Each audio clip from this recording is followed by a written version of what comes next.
ہم گفتگو کر رہے تھے پیریڈس کو لے کر کہ اس میں اذکار کرنے کے حوالے سے کہ خواتین جو ہیں اپنے آپ کو اتنا وہ سمجھنے لگ جاتی ہیں کہ اب ہم اس کیفیت میں نہیں ہیں، پاکی کی حالت میں نہیں ہیں، لہٰذا ہمیں ذکر و اذکار بھی نہیں کرنے چاہیے.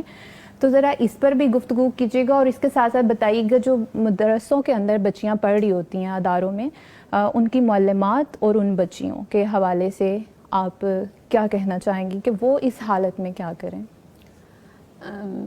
واقعی موضوع تو بڑا حساس ہے، اور جو کچھ ہم عرصہ دراز سے سنتے آ رہے ہیں یا جو پابندیاں کرتے آئے ہیں، اب اگر میں آپ کو یکلخت کہتی ہوں کہ ایسی کوئی پابندی قرآن و حدیث میں نہیں ہے اور وہ بڑوں کی بتائی ہوئی احتیاط یا تقویٰ کے لیبلز یا زہد کے نام پہ ہم یہ سب کر رہے ہیں تو شاید دل قبول نہ کریں. تو اسی لیے اس میں ایک چیز ہے کہ جو اہل علم کہتے ہیں کہ دیکھیں قرآن میں کہیں اٹھانے سے پڑھنے سے پیریڈز میں خواتین کو منع نہیں کیا گیا، تو اس کا مطلب یہ ہے کہ آپ پڑھیں، یہ کوئی گناہ نہیں ہے. آپ کلاسز میں باقاعدہ اپنی روٹین کو جاری رکھیں، حفظ کی بچیاں اپنے اسباق لیتی رہیں، سب کی سناتی رہیں، منزل کرتی رہیں، تو یہ ان کے لیے اس پر کوئی گناہ نہیں ہے. کیونکہ گناہ کب ہوتا ہے؟ جب آپ اللہ کے منع کردہ کا ارتکاب کرتے ہیں. اچھا، تو جب اللہ تعالیٰ نے قرآن میں منع ہی نہیں کیا تو کوئی گناہ نہیں ہے. ہاں، اگر کوئی احتیاط کرتی ہے یا سمجھیں کہ وہ اسے تقویٰ سمجھتی ہے تو یہ اس کا اپنا معاملہ ہے.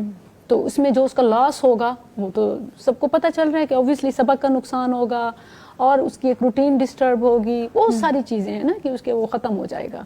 تو بہرحال یہ جو چیز ہے کہ جب اللہ تعالیٰ نے منع نہیں کیا تو وہ تسلی سے اپنے اسباق کو، اپنی روٹین کو کنٹینیو رکھیں.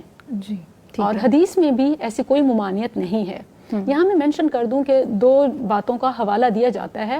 ایک اس حدیث کا کہ لا یمس القرآن الا طاہر، کہ قرآن کو نہ چھوئے مگر طاہر. تو اس میں طاہر سے مراد مسلمان ہے کہ مسلمان کے سوا کوئی نہیں اس کو چھو سکتا، یعنی کافر اور مشرک کا منع ہے. کیونکہ انما المشرکون نجس، مشرک نجس ہیں، مسلمان کبھی نجس نہیں ہوتا.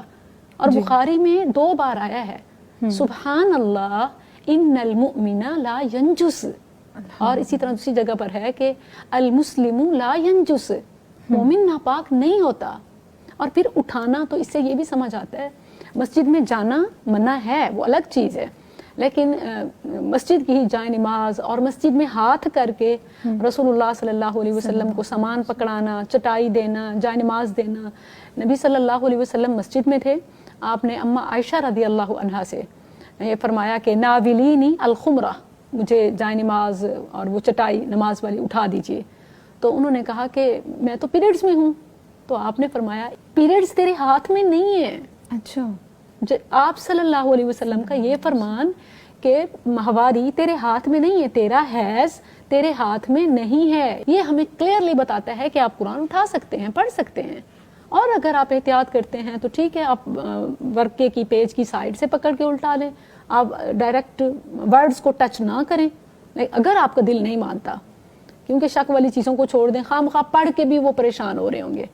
تو لیکن اس بات کو جتنا زیادہ آپ سنتے سمجھتے پڑھتے جائیں گے تو دل مطمئن ہوگا کہ قرآن کریم میں بھی منع نہیں ہے تو آپ پڑھ سکتے ہیں، حدیث میں بھی منع نہیں ہے تو آپ کر سکتے ہیں. جی ٹھیک ہے.